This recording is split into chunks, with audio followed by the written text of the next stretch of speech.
Unmarketing. Stop marketing and start engaging with Scott Stratton. Scott Stratton is the president of Unmarketing. He is an expert in viral, social, and authentic marketing, which he calls unmarketing. Formerly a music industry marketer, national sales training manager, and a professor at the Sheridan College School of Business, he ran his agency for nearly a decade before solely focusing on speaking at events for companies when they need help guiding their way through the viral social media and relationship marketing landscape. He now has over 175,000 daily followers on his rants on Twitter and was named one of the top 5 social media influencers in the world on Forbes.com. He has written 4 best-selling business books, and the newest being Unselling, the New Customer Experience, which was just named Sales Book of the Year. Please welcome to the stage the world's best unmarketer, Mr. Scott Stratton.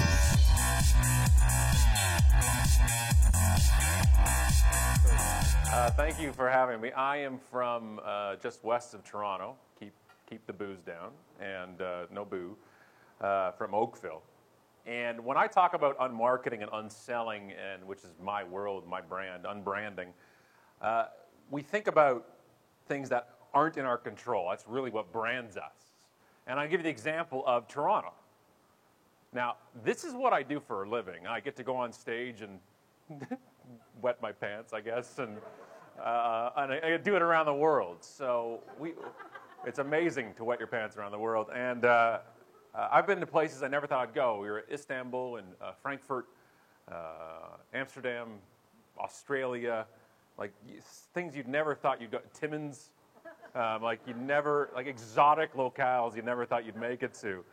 And when I used to say I was from Canada, like before 2 years ago, 3 years ago maybe, when I'd said I'm from Canada or Toronto, people would say, "Oh, that's cute, and what are you talking to booty, and where's your polar bear?" And I would laugh at them. I'd be like, "That's funny, I haven't heard that before." And now, in the past 2 years, when I say I'm from Toronto, what do you think the world says back?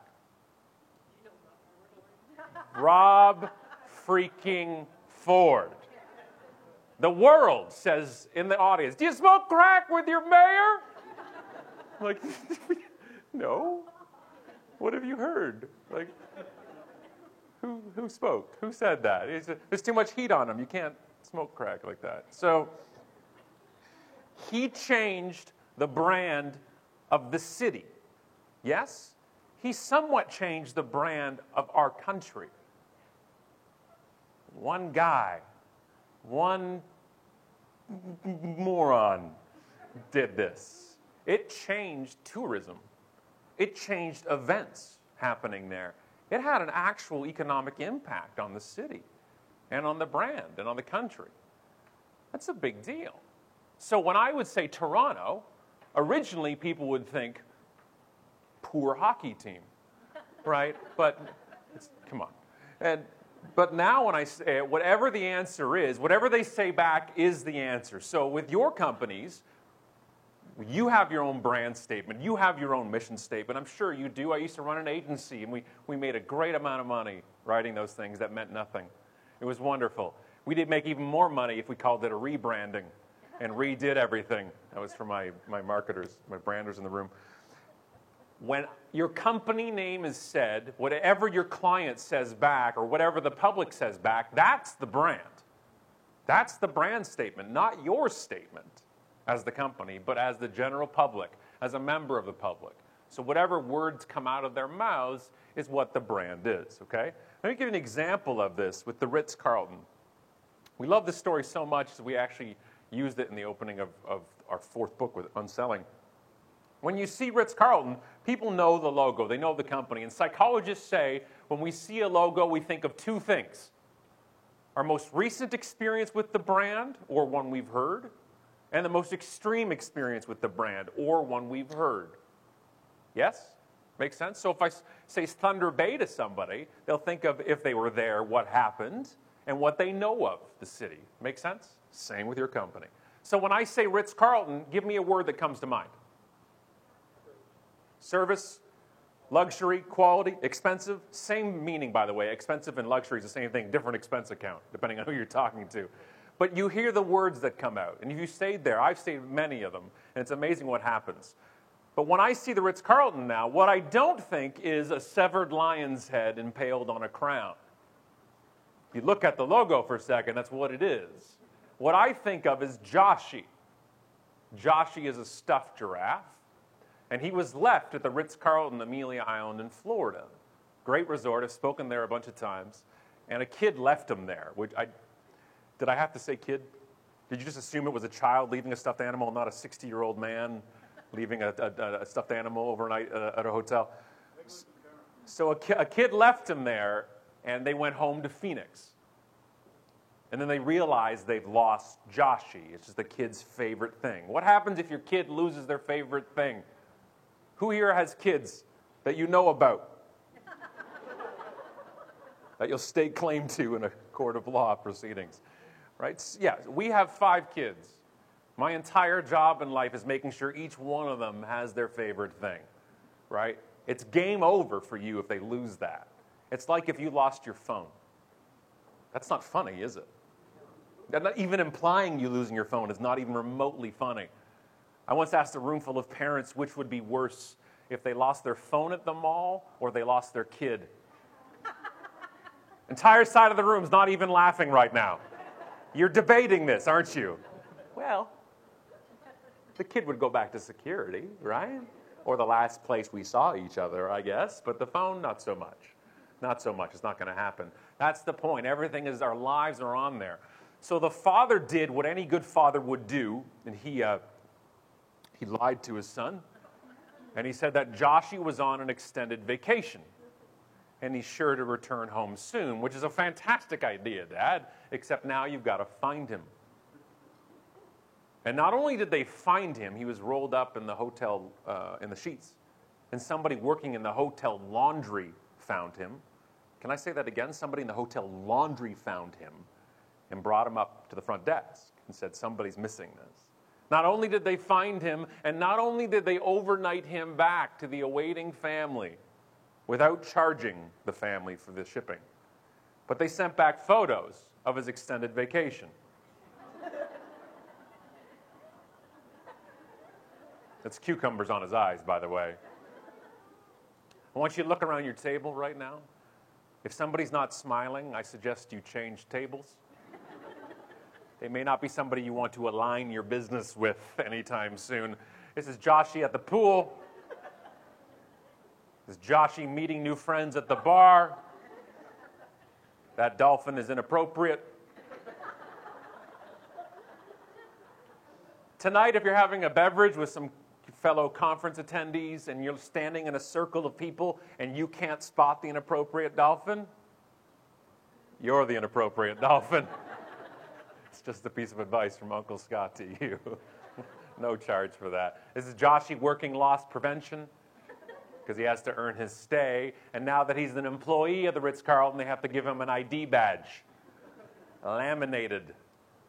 If the hair didn't stand up on the back of your neck or you didn't say, "ah," just now, you're what's known as a psychopath.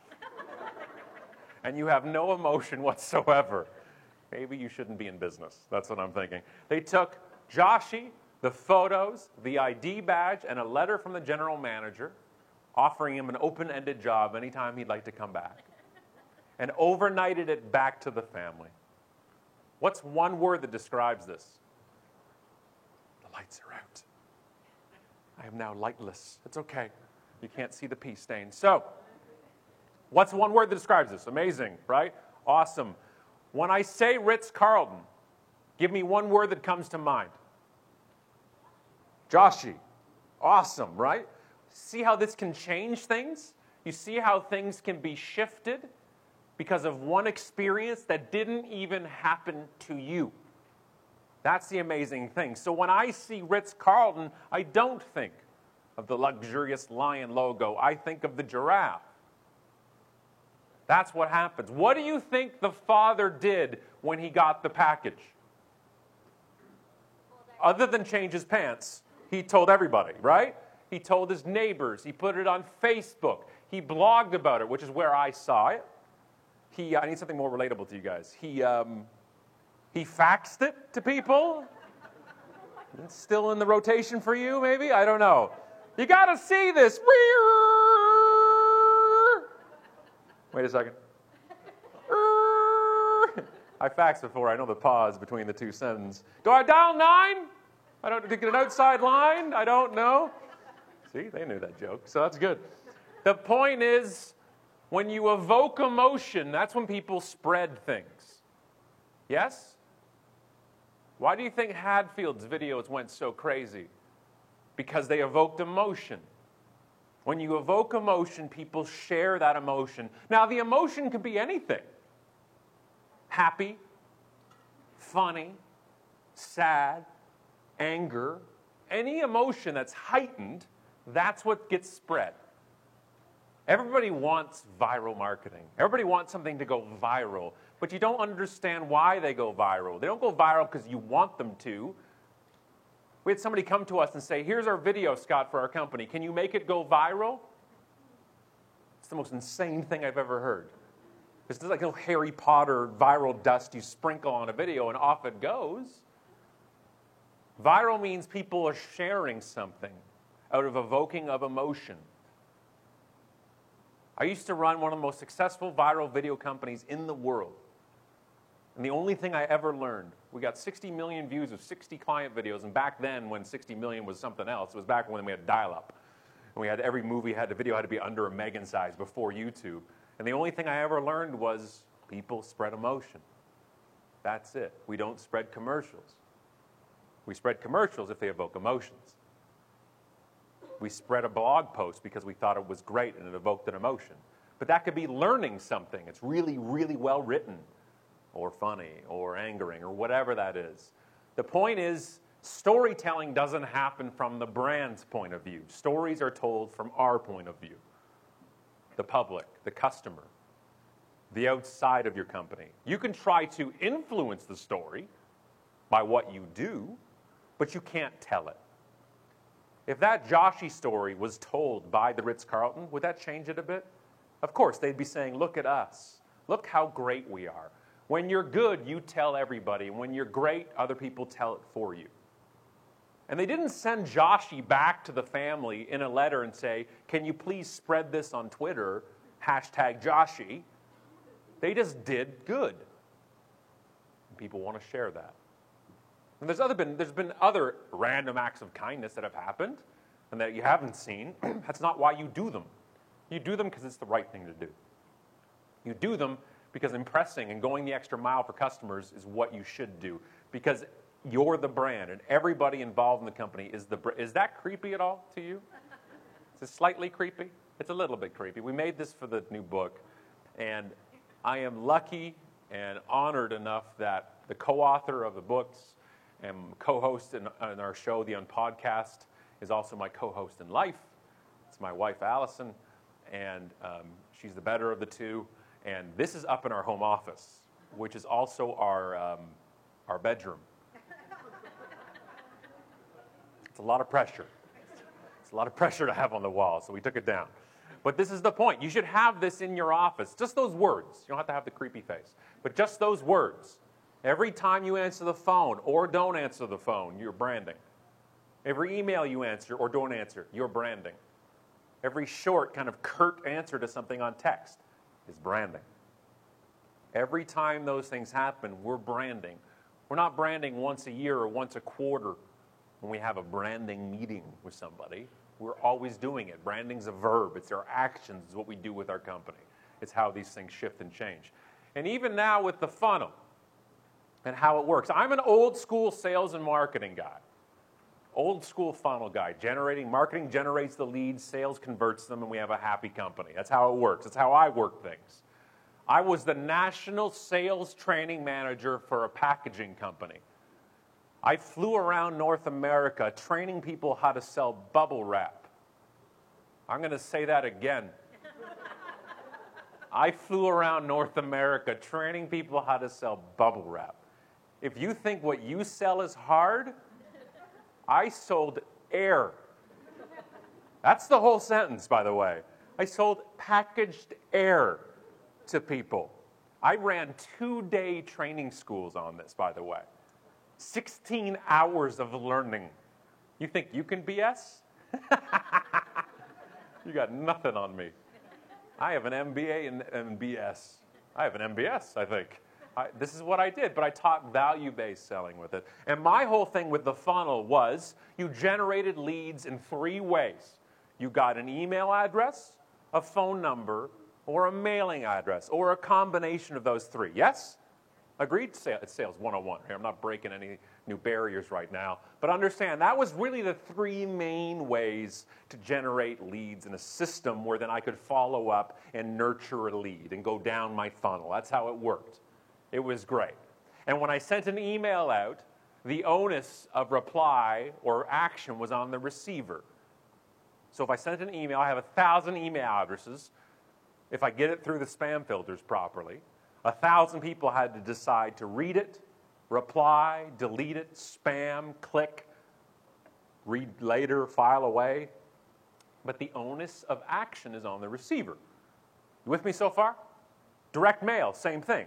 Send it to your address, you look at it, read it, chuck it, recycle it, act on it, call, whatever, line the birdcage with it, whatever. But there's an onus of action on the receiver. Phone number. I call you, you answer it, you don't answer it, you listen to the voicemail, you delete it, you block the number, you call back, but you have to do something. The problem these days, and with digital, is we think that all of these are now part of the funnel as well. We think the digital world has replaced the old school sales and marketing world. That instead of having email, phone, or address, now we just need a Twitter follower or a Facebook fan or a connection on LinkedIn and we're good to go. We don't even have to do the other stuff anymore. Yay! And I'm here to tell you it's not even remotely true. If I have 1,000 Twitter followers and I send a tweet out, you know how many of those followers may see it? 1? 4? If I have 1,000 fans on my brand Facebook page and the EdgeRank algorithm gods deem me worthy of my post, 3 to 3.5% of people may be exposed to it in their news feed. That's not a funnel. That's a sieve. Yes? Now please understand something. I am not here to knock digital and social media. I love social media and digital. I'm a huge geek. I've been online since '94. I have not logged off. I've been to every site on the internet. Yeah, that one you're thinking of right now too. That one too. I've been to every site on the internet. I have 183,000 followers on Twitter. I have tweeted 112,000 times, all manually. Nothing scheduled, nothing synced, nothing programmed. We have over 40,000 people on the Unmarketing Facebook page. I have 8,000 connections on LinkedIn. I know 4 people in real life. I don't know who these people are. I'm happy to have them. I'm on Snapchat, for crying out loud. I don't even know what I'm doing there.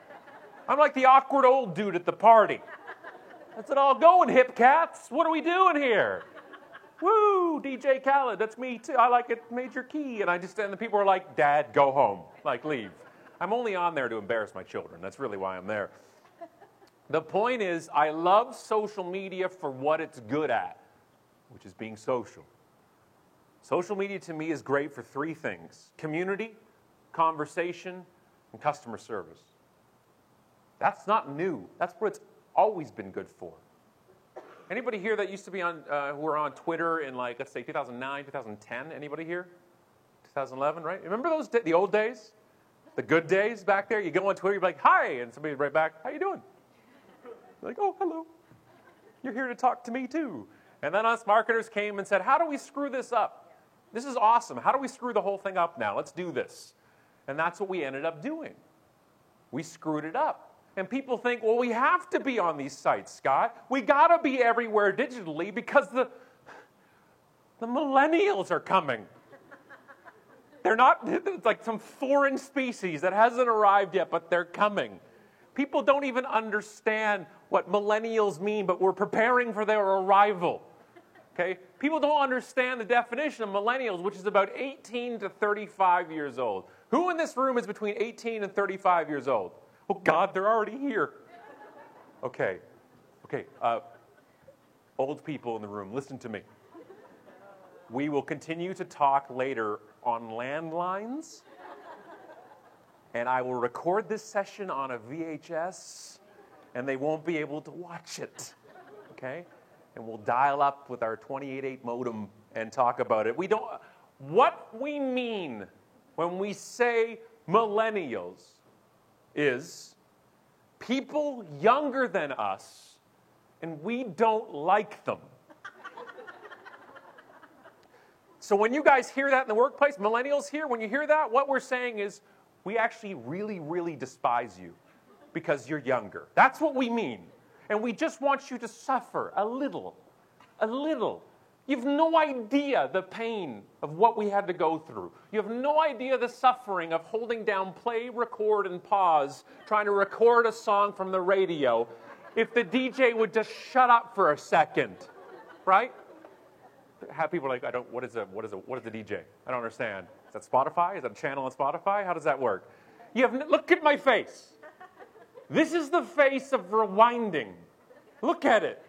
It's not an app. You had to wait and pause and flip tapes and fast forward. We just want people to suffer a little bit. We want you to know that our father walked to school uphill both ways in the snow naked. I had to fax uphill to get to school. And now you guys complain that Netflix is paused for a second. But understand in reality that it's just a stereotype. That ageism is an allowable stereotype. And it's not right. There is so much value that can be gotten from people who grew up using computers or smartphones and people who are in the workforce for a while and have experience. You can't learn things you can learn by just having time out there. And you can learn from each other. But I saw a headline on a blog post that said, millennials don't like meetings.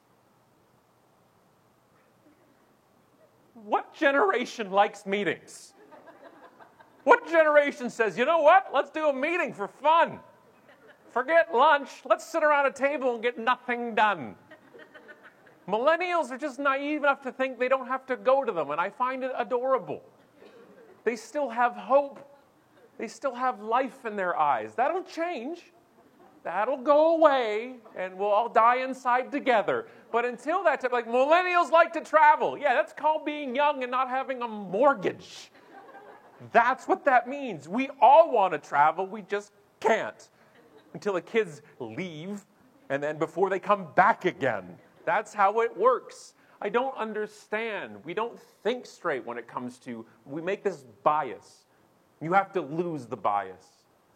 Just because somebody's young or somebody's older does not mean they can't do something. Well, millennials want a better world. That's a terrible thing to want, right? They volunteer 3 times as much as my generation. They give twice as much to charity than my generation and boomers combined. We all have pluses and minuses. Let's use them together. Let's work with them together. The biggest problem I see with generational clashes now is actually communication methods. Text versus email versus phone call. Who here, if you had your choice, would only talk on the phone? Who likes the phone? Who loves talking on the phone? 7 people. And everybody else just judged you. Who would rather only text in their lives? Email? And there's like 19 of you who haven't answered yet. What is it, faxing? What is your thing? Or just not talking to anybody ever. Maybe that's what it is. But do you see the difference in preference in the room? Understand that your preference has no bearing on the decision you need to make. It's what your customer base wants to do. If your customer base, the majority, wants to Facebook message, then you set up Facebook Messenger. If they rather text, then let them text. And if you want to talk on the phone, which I understand why, by the way, the group of you that like talking on the phone, I know why. Because you can get a lot more said and done. It's two-way and it's immediate. But in a different world, in other people's world, it's interruptive. I have to stop everything I'm doing. And my kids can text faster than you can talk. I don't even see their thumbs. They're gone. They're just flying through. They can send 10,000 messages in a day.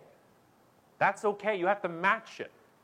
But please, if you want to talk on the phone with a customer or a potential customer and they email you, don't phone them. Email them back and say, would you mind if we maybe talked on the phone for a few minutes, because we can get a lot more done quicker and we can get a lot of this done. Put the ball back in their court, but match their communication preference. If you have a real estate sign that says text for the listing and I text it and you call me, that's creepy. That's awkward. Don't do that.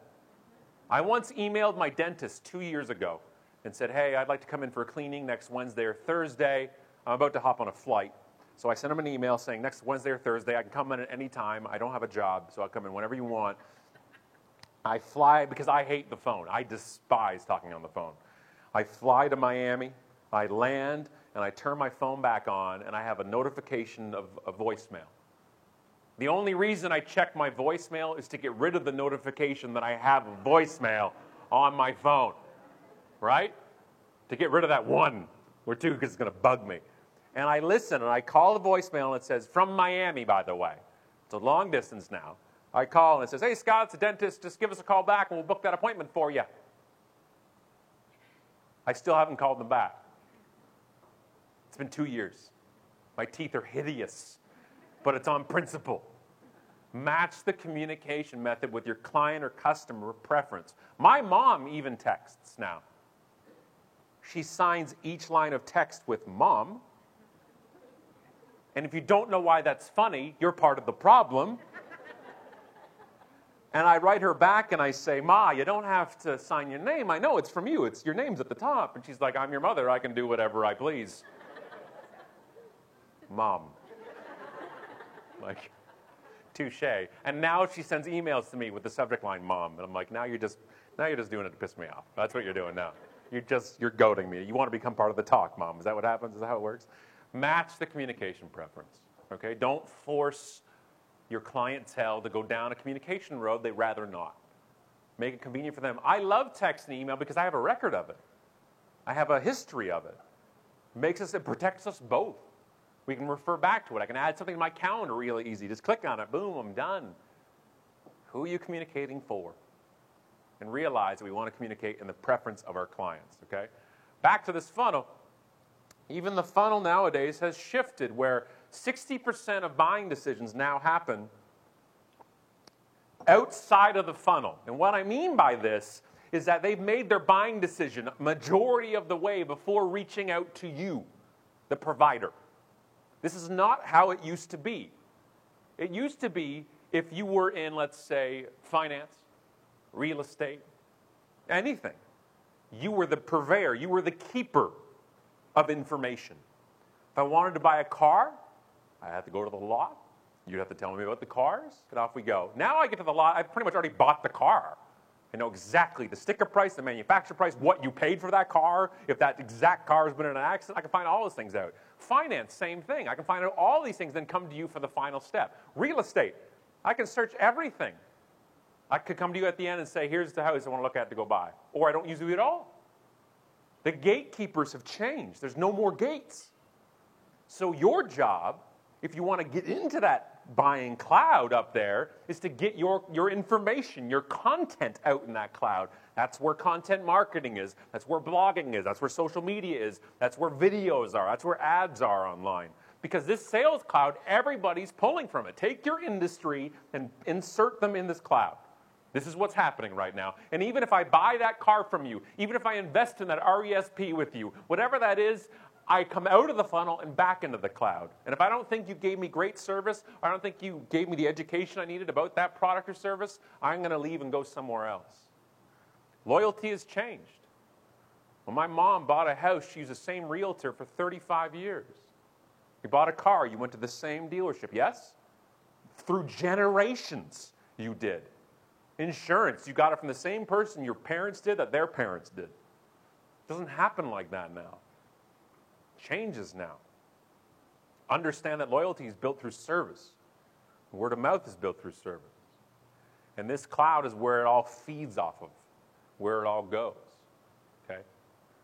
And one of the keys to make sure they stay in your funnel and stay with you is understanding where your customers land on this pulse. Okay, we call this the customer pulse. There's 3 types of clients and customers in your business: ecstatic, static, and vulnerable. Ecstatic clients are the ones who send referrals your way. They're the ones that send you gifts during the holidays. They're the ones that love you, and you love them back. Static is the majority of customers. They're there. They're not overly excited. They're not coming by for Hanukkah anytime soon. They're not going to be sending you anything on the kids' birthdays. But they're there. They're not angry. They're not happy. They're just like, yeah, I bought a car. It was fine.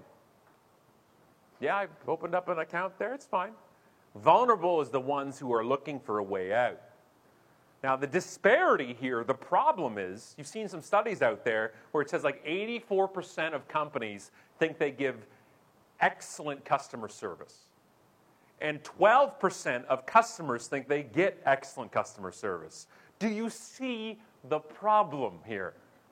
Our vision of ourselves is not the actual reality of it. And when do you find out you've lost a customer? Anybody? When do you find out you've lost them? When they're gone. Right? It's like when you find out when somebody's breaking up with you. When they're breaking up with you. Right? It's just like you can't, then you're in the panic. Same as a customer mode. You find out they've left when they're gone. But you actually don't. There are blips. There are little indicators. People don't usually leave your company as a customer or a client for one reason. It's usually a buildup of a bunch of little things, little blips. And when these blips happen, we call them pivot points. It's a phone call. They're upset about something. It's an email. It's delivery of something that didn't go right. Or it's something positive and you just didn't reply to them. Whatever that is, it's a buildup of things. And we give these little indications happen everywhere. And maybe you didn't answer the phone because it was Friday at 11. It was time to kick off for the week. You know what I'm saying, right? I used to be in HR. We kicked off at Wednesdays at noon for the week. I used to be in HR, by the way. How great is that? I had to get out of HR when I realized I hate people. I don't know if HR caused that or I just was naturally with that, but that's how that worked. You have to find out where they are on this whole pulse. You got to figure out where they are. And how do you find out? You ask them. I'm going to give you 3 words right now that you could use for the rest of your business life with your customers and your clients that'll serve you well. Stop, start, continue. I want you to ask your clients, your customers, what should you stop doing? What should you start doing? And what should you continue doing to ensure that you're providing the best, fill in the blank here, product, service, whatever that is, from now until kingdom come. Especially in businesses where you have long-serving, long-standing clients. Ones that'll stay with you or renew or stay with you for a long period of time.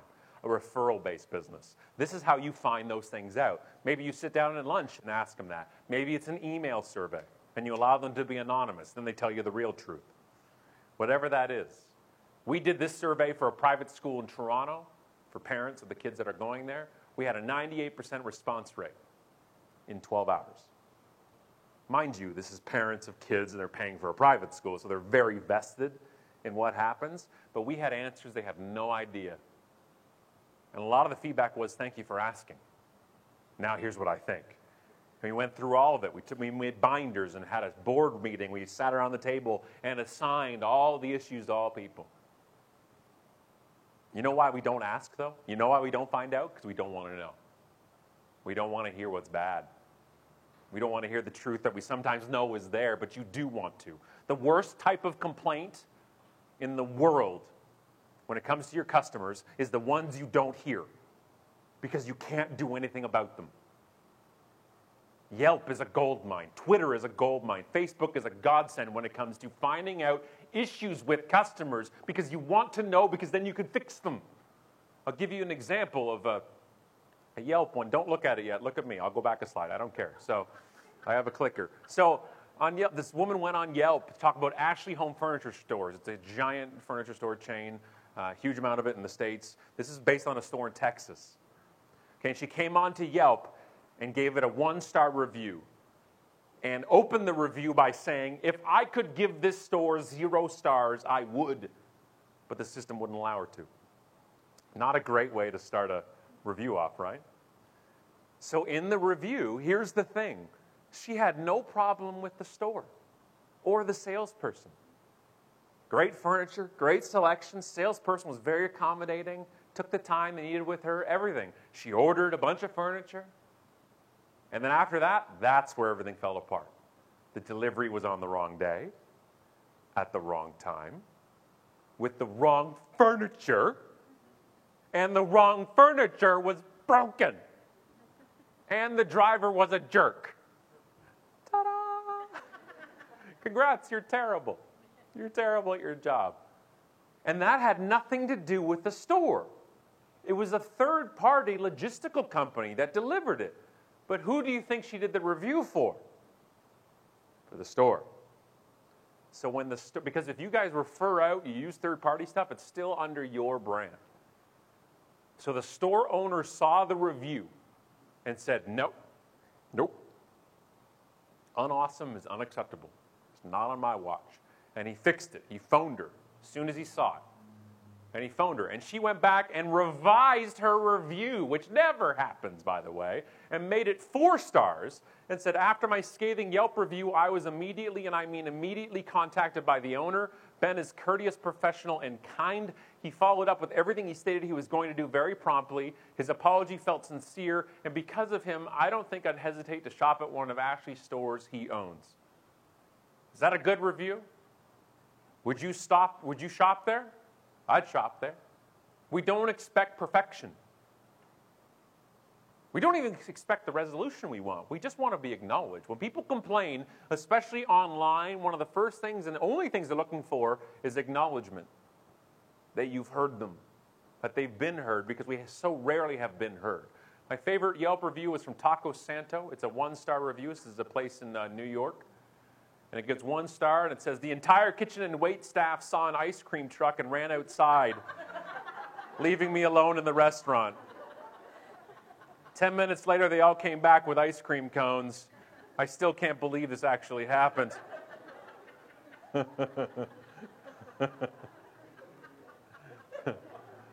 Why 1 star?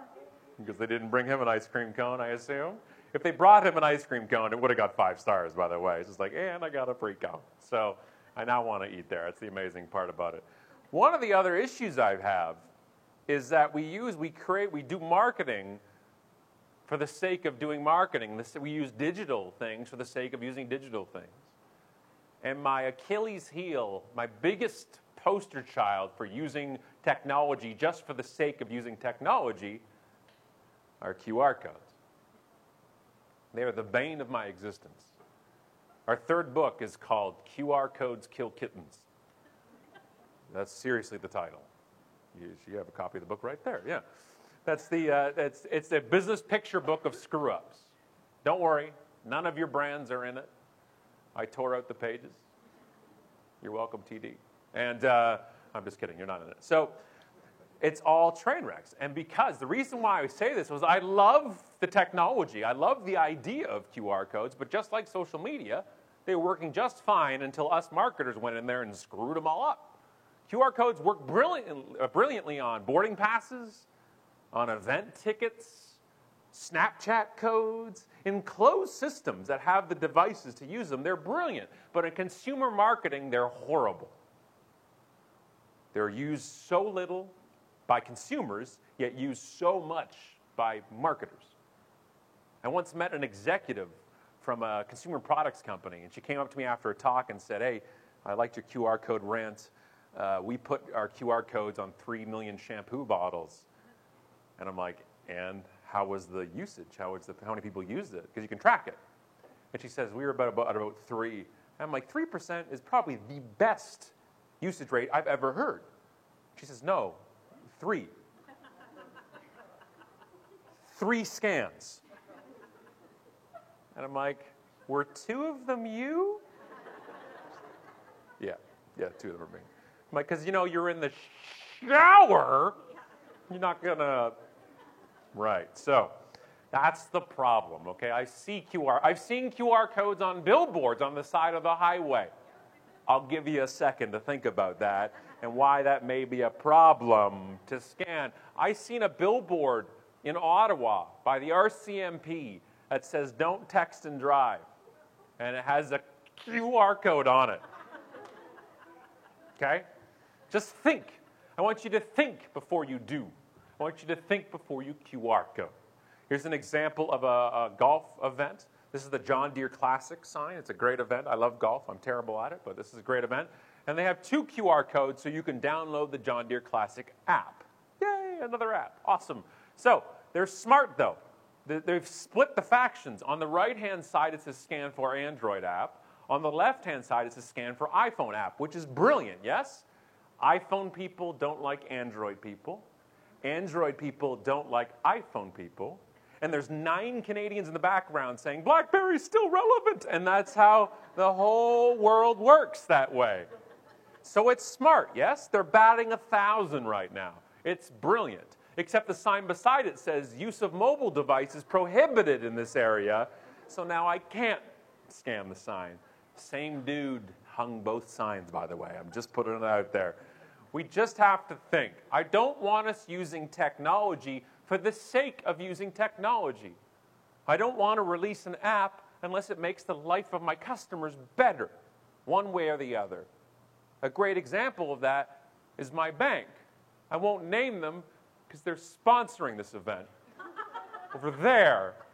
But I've been a customer for 28 years. I'm allowed to bring it up, and now they're good at the app. But when TD originally launched their app, I downloaded it because I'm a geek, and I'm like, of course I would like to download the app. And I downloaded it, and I clicked it, and their website opened up. I'll give you a second to think about that. I clicked the app, and it opened their website. Congratulations, you just launched a link. It only went to your website. Now TD's app is the best app I've got, and I use it almost every day. So there you go. So you've won. But back when you launched it, it was just a link. They like the idea of using these things, but people don't understand that to create a great app takes a lot of time, a lot of money, and it doesn't even guarantee it'll be successful. So you got to be careful with it. Because these days, things happen so fast anyways, and branding to me happens in real time. You've heard the term before, real-time marketing, and I call it no-time marketing. We don't have time to react. We don't even have time to think. Things just happen so fast, and they blow up so quick. Overnight, it could be in half an hour. And things just move so quickly. And the tools we have now can help if we use them properly. I want to give you an example of an airline I had a problem with, but again, I won't name them because it's not that type of talk, but I had a problem with an airline. And we are in New York City. And Allison and I love New York City. We'd love to buy a place there when we have $47 million for the down payment. And so we're like, all right, so we love New York City. It's like our second home to us, except I can't stand their airports. JFK, LaGuardia, and Newark are 3 out of my 4 horsemen. I can't deal with them. I'd rather fly from Toronto to Dallas and drive to Manhattan than fly into these places. I cannot deal with them. So we're at JFK's hub, Delta hub. And we get there early, like good Canadians. We get there like 3 days early for the flight. And what time's your flight, sir? Thursday. So we get there, and I'm in the security line, and I think that when we're abroad, that we're Canadian ambassadors wherever we go, and I find myself to be one. So I'm making all the Canadian jokes and talking about my igloo, my polar bears, and everything else. And they're like, and I'm like, oh, here's some maple syrup, and I pour it on them. And that's how we do. That's what we do when we're out there, because that's what they assume. So I'm in line. About halfway through the line, the intercom comes on. And it's at Albuquerque, New Mexico. Please come to the front. Have you been in an airport in a line where they call other flights up ahead of you because the flight's going to leave soon? They do this. So I jump to stage 1 of Canadian anger, which is passive-aggressive politeness. You know the stage. You're wonderful at it, right? No, after you, sir, please, yes. No, I know. Yeah, you're late. I planned ahead and was early. Go ahead. Yeah. No, your lack of planning is my emergency, please. Awesome. Good to see you. Yeah, no, please. Yeah, go ahead. Yeah, don't step on my honey cruller. Okay, go ahead. Yep. right? I just want to throw a Timbit right at their head, right? They call them donut holes down there. Woo! So they're coming through, and then the guy's like, oh, I have a flight to catch. I'm like, oh, I'm sorry, sir. We're all in line here for burritos. I had no idea there was flights to be caught in an airport. Go ahead. Yes, please. Thank you. And they have no idea they're being told off, by the way. It's a Canadian delicacy to be able to do that type of thing. So they're going through. Finally, I get to the front of security, and I get ready. So I get naked, put everything in the bucket, and I throw the bucket down the rail. And just then, the dance of the flight attendants and pilots happens. You've been here for this Cirque du Frickin' Soleil production? It's beautiful. They come in with their ID badges and their carry-on bags, and you don't exist. They get to skip the line. Now listen, I understand why they get to skip the line. I get it.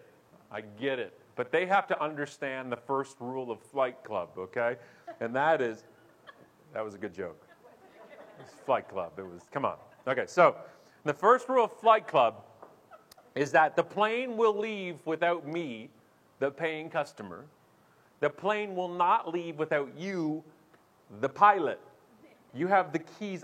Do planes have keys? I have no idea if they have.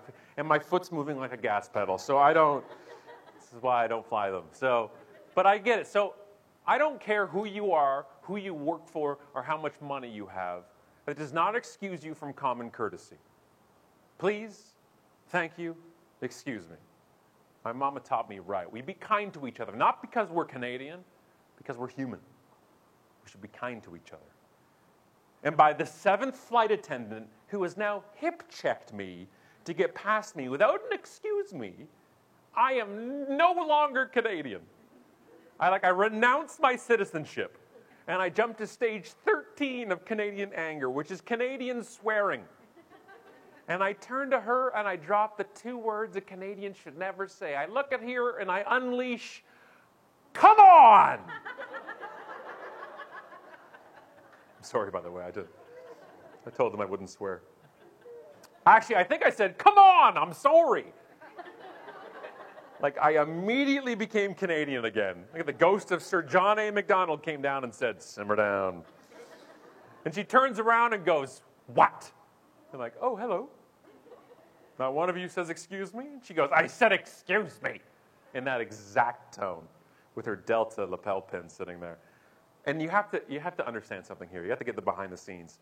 Is that half my brain, as a consumer, is upset and insulted and hurt. But the other half of my brain, the speaker and the author and the show host of Brand Trainwrecks, is ecstatic right now. I'm like, just give me one more line and I got a story. Come on, give me one more line and I got a story. I looked at her and I said, I didn't hear any of you say excuse me. And she looks me in the eye and goes, well then open your ears. Jackpot! That's what I was waiting for. And she keeps walking through. I said, excuse me, and I'm walking around silent. I'm looking for cameras, like a news crew, that a Canadian has been wronged in a New York airport, like it's a big story or something like that. And I get through, and I jump to stage 20 of Canadian anger, which is my shun list. You've made them before. I will never fly Delta again. Our children will never fly Delta. It's going in my will. If you want to make this up to me, I am a big deal on Twitter. I want my own plane. I want to sit on the pilot's lap. And I want 2 bags of pretzels, not just one. And when I ask for a second one, I don't want a saucy look from you. And I get so furious, I jump to stage 25 of Canadian anger and do the only thing a social media Canadian diva can do. I send a tweet. And I say, Delta Airlines flight attendant pushes in front of me at JFK security. When asked for at least an excuse me, she replies, open your ears. I am so furious. I am so blind with rage. I misspelled Delta.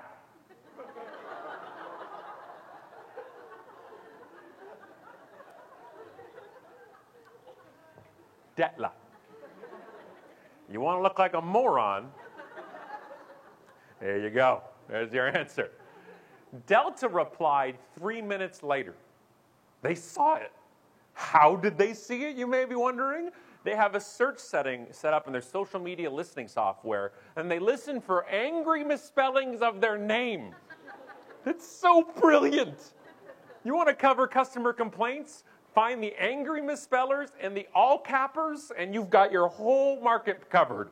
And they replied 3 minutes later with, "I'm truly sorry to hear this. We expect our flight attendants to be courteous at all times. Please accept my apology." And I got it 3 minutes later. And I'm looking at it, I'm like, what am I going to say? I'm like, you're damn right you're sorry. How are you? I didn't think you were listening. You spelt it Detla. And I got nothing. I had nothing to say. The only thing I could say was, "Well, that made me smile. Thank you. You just diffused my anger." I got nothing. Second most popular Canadian on Twitter, second only to Justin Bieber, and I got nothing to say to them now. Come on. Now, here is my main point. Here is my moral of the story, and one of the only things I want you to take away from today is the biggest point I can possibly make to you about things like social media. I'm not here to praise it. I'm not here to rip it. I'm here to state one basic thing about it. You hear that transparency is important in social and in business, and that's true. And authenticity is important in social and in business, and that's true. But one thing we forget to talk about in social media is this. If this tweet, instead of being sent 3 minutes later, was sent 3 hours later, would my reaction to it be different? Yeah, I would have been on the plane already, angry, typing out a blog post on the plane and throwing pretzels on the ground. If this reply, instead of being sent 3 minutes later, was sent 3 days later, would my reaction to it be different? Yeah, it would have made me more angry, yes? The same exact reply. And this is the moral of the story for me. Authenticity and transparency, extremely important. But immediacy, the speed at which we reply, especially to a problem, is almost paramount to what we reply with. The speed of our action and response to people can greatly change the result. When people complain, what they're looking for first and foremost is validation. Okay? When they complain, you want to hear the complaint. A complaint is a good thing.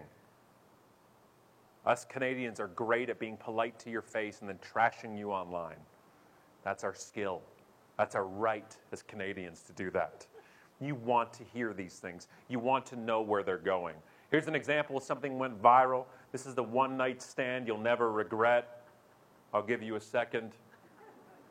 Okay, let me explain it to you. These are nightstands. And don't worry about it. So this was at the Las Vegas Furniture Show. This is the 5th biggest trade show in Vegas in the year. I came from Vegas for this gig. I was just in Las Vegas yesterday. And the place is just pandemonium 24/7, yes? So to rise above the noise of a trade show, this trade show has 70,000 people go to it. To rise above the noise, they made this furniture company, and it went viral and got 9 million views. What's the problem with the picture? Who's the company? What happens if I would like to purchase the one-night stand I would not regret? I can't. So Allison and I put this on the show, and we talked about it. And this guy, Kevin, wrote to us. He said, "Scott, we listened to your show, and this is my dad's company, and I'm the one that made the sign. And I cry myself to sleep every night because our company's name's not in it." And I'm like, why was it not there? And he said, "I left it out on purpose." And then I threw up. And I said, "Why did you leave it out on purpose?" And he said, "I didn't want it to hurt the viralness of the photo." I'm like, "Congratulations, you just got 9 million fake internet points." How many sales resulted from this photo? Do you know? 0. 9 million views. Do not worry about the number. Don't worry about that part of viral. Worry about it being in front of people who you want it to be in front of. If you sell locally in Thunder Bay, you don't need 10,000 views from Texas. Yes? I can get you views of your video if you want. I'll get you followers. I'll get you likes. I can buy any of them. Give me 48 hours and I'll fill your hopper up with so many vanity metrics, you won't know what to do with it, and I'll get you 0 sales. Beware of the vanity metric, okay? Because we spread things for all different reasons. Here's a receipt from a restaurant. It says, I'm not pregnant, but thanks for the eating for 2 comment. I'll give you a second to let that sink in. She wrote it while sitting at the table. This got 3 million views in 24 hours. Why? Because it's awesome. That's why. Gentlemen in the room, can you listen for a second? I want to give you a tip for free, okay? Never, ever assume she's pregnant unless she tells you to your face or you can see the head. Don't assume she's pregnant. Thunder Bay, thank you so much for having me. I appreciate it.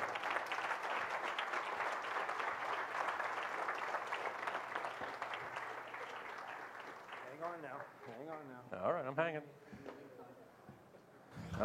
All righty. Any questions for Scott? Any questions? All right, you're done. Get out. No. Any questions? Oh, of course. I'm telling you, there's a guarantee over there. Let me find a microphone. Where are the microphones? They are. Oh, they went onto the mic stand. That's not. Place for me.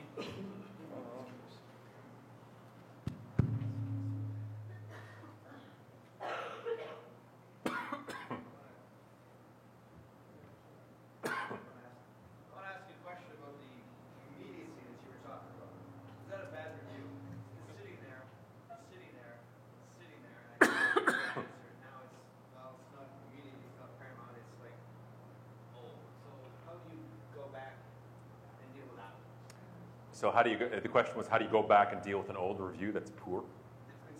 It's been sitting there? Don't know how to answer. How old is it? Months. Months old. Yeesh. Yeah. I still say, so the question is if something, a poor review from months ago has not been addressed, do you address it now? Here's the thing is, as long as it goes, right now it's unanswered, which means you don't care. And I still say an answer late is better than none. You've got to be careful that even if it's taken care of behind the scenes, that there's a public view that says it's not. So on TripAdvisor or Yelp or any kind of review things, I would still take care of it. I would still reply to it. And because it visually shows you. Immediacy only happens if you can do it. But if it's already done, I'd still say it's better late than never. It looks terrible. You can't say, hey, we read your complaint from September. We'd like to help you. You're like, yeah, thank you. I died. Like it's just like, you know, it doesn't happen anymore. But it's better than not. There was a problem of not feeling that it was a valid complaint. Right. Trying to find the way to answer it because I felt offended by it and didn't want to feel sarcastic. I didn't want to put that through, so I couldn't work. So the feeling was that the complaint was not legitimate. And it wasn't valid. And that happens. Anybody here have a business where you think you've gotten a complaint or a bad review and it wasn't real, it was fake, or was a competitor or anything else? Anybody? Yeah? Yeah? You got like 7 or 8 hands already. Not going up high, by the way, just like this. Just thinking as the person beside them that filed it. It happens. It's a legit thing. But the problem is, publicly, it's always viewed as a legit complaint. Now, there's ways to word things. And being Canadian, we have a great way to word things that tells people to kiss your ass without saying it. It's wonderful, you know. So if you don't think it's valid, I would divert in the reply. Meaning, hey, sorry this happened to you. We're more than happy to look into it. We'll drop you a line privately, whatever. Just to close that part of the loop. There's nothing, you can't shame a customer publicly, for the most part. I've seen it done, and it's brilliant. There's a couple examples. If you look for the American Bottling Corporation, the owner came out and just ripped a customer a new one. It was beautiful. I stood up and clapped when I read it. We put it in the book. That's how good it is. Because she went on Facebook and complained, nobody answered my phone call, nobody gave me a refund, you're terrible what you do. And the CEO came on and said, hey, sorry about that. It was a holiday weekend, and we like our employees being with their families. And you called and then expected us to fix everything in 23 minutes. And I'm sorry. Our company is family first. And we hope you were spending your long weekend with your family as well. And since you weren't, you don't have to have business with us at all. And the refunded her and everything. And I clapped. It was beautiful. But that's a very tricky road to go down. It's not even an icy road. It's just like straight down, right? It can go wrong very quickly. So be careful on which way you go. It's an art form. Or I can do it for you. Just, you let me know, and I'll call him on it. Like, who's this marketing guy who says I'm a liar? I can do it. I don't care. I'm good with that. Any other questions? Back of the room, of course. Okay. Frontal cortex jogging now. It's all happening.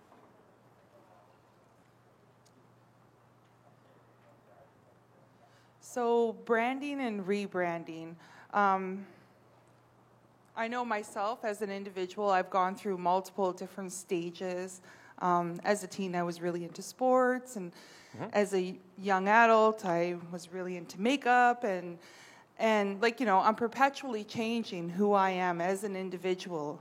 As an organization, I do believe that our organization also needs to change. There are many different things that impact our environment, and how often should an organization change itself?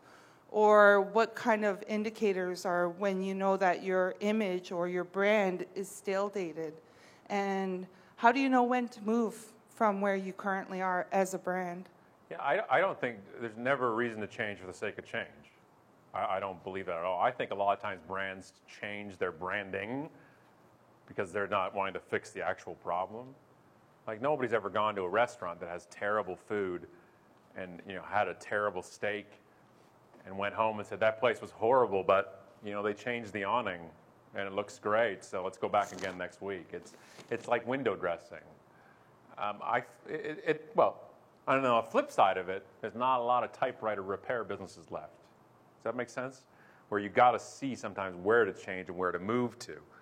And that's dictated by your marketplace and your customers and keeping a pulse on them. I don't find changing for the sake of change means anything. I don't care that Google just updated their logo 6 months ago. I use it the same amount that I did before. It doesn't matter to me. And I think we put a lot of vested interest in that, mostly because it's financially good for us in marketing, to change those, to refresh, to change it up. And I don't think that's the case.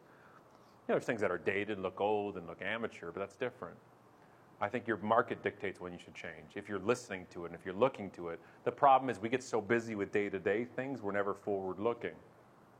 You've got to take time to strategically plan things. You've got to take time out to sit back and say, where are we going as a marketplace? Because if you don't, you get blindsided. You look at the industry and say, like in the States right now, they just launched a whole new mortgage app where you can get a mortgage just on an app and like within 10 minutes. The whole industry is losing their mind right now because that's not the way it should be. Well, you'd see it coming. You knew it was happening 2 years ago if you looked at the signs. So you have to get your head above the noise sometimes and look at it. That's what your people in your executive positions should be doing. That could be just you. And it's just you and your business. It's really hard to look forward thinking. But you have to look and see where we're going. I am a firm believer of outsourcing my weaknesses, and I have many. But anybody in this room who's an entrepreneur or a small business and you wear all your hats, when you're doing day-to-day stuff, you can't look forward. I outsource my weaknesses. I hire them. I do not believe on improving weakness. I don't. I believe on improving strengths and outsourcing weakness. I don't want to be a better bookkeeper. I want a bookkeeper for the business. I've had my assistant now for 10 years. She handles all email and phone calls and everything for the company because I don't like human beings overall. Like, if it wasn't for people, business would be so much easier, right? Am I right? You know what I'm talking about, right? So I realized that I needed to forwardly look. My job is to stay on top of things in the industry, so I had to outsource it. Take the podcast, for the example, podcast. Is that whole industry is notoriously bootstrapped. You got a microphone, you sit at your computer, you record it. We go into a studio. We have an audio producer. We have a camera crew. I have a hair and makeup person, for crying out loud. It's awesome. We have a post-production person that writes notes and uploads. The only thing that Allison and I do for the show is we sit down in the studio and talk, and then we go home. And every week that show comes out. We've had 109 episodes so far. And if I was in charge of sorting it and encoding it and uploading it, we'd have 0 episodes. But that's a macro thing for business itself. You got to have time to look around and look forward and to see where are we going. And you want to be part of that. I hope that helped. That was a long-winded, rambling answer. But that's my brand. That's your brand. That's right. All right. We'll allow one more rant. There we go.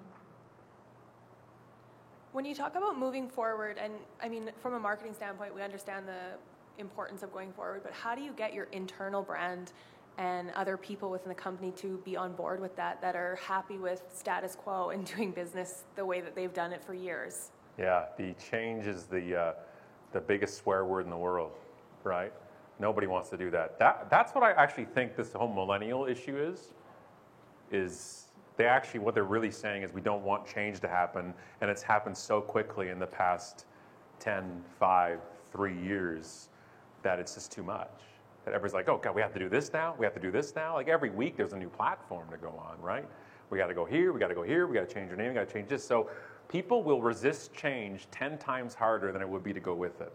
It's just human nature. So it's getting the buy-in early, right? So it's not, here's the difference. I'm talking to a room full of people where you guys are digitally savvy as far as I know. You know, you're at Engage, for crying out loud. So you should kind of understand engaging people online and off. If I talk to an audience that is totally not tech at all, which I have, like how many people here have a Twitter account? Hands up. Okay, see? So I've asked that question to a room and 0 hands have gone up. 2 people had Facebook because their kids put them on it. So when I convince them about social, I don't tell them they're late, we have to catch up, we have to do this, because it makes people feel dumb. What I have to do is say, you don't have to use it, because I believe in that. I believe that nobody has to use social. But if you want to talk to your customers in real time, there's an opportunity here. Should we look at that? And the best way to convince a company to move or change is show their competitors doing it. Nothing convinces a VP more or a CEO or an owner more than showing the article on a website about his competitor or her competitor doing this new thing. So it's a balance. And I know I'm preaching to the choir here right now. And I know it's a tiptoe, but to sell it upwards, you either got to use the leverage of competitors or you got to allow them in on the decision and make them feel like they're making the decision when really they aren't. But you can make them feel that way. Or I can do it for you. Just let me know and I'll tell them to go do it. But it's a very common issue, very common. Businesses are mostly about 8 to 10 years behind the curve when it comes to a lot of these things. So it takes time though. And sometimes the choice is not to work there. You know what I mean? Like sometimes you can't convince it otherwise, and you'll spend your career bashing your head into a wall when there's other companies that are like, run with us. So it's a balance. You got to figure it out. Good question. Thank you. All right. Big hand for Scott. Fantastic presentation. Absolutely fantastic. Thank you so much. Engage and the Anishinaabe Eski Development Fund would like to thank the sponsors of Engage 2016. TB Newswatch, TD Bank, T-Baytel, MNP, Shout Media.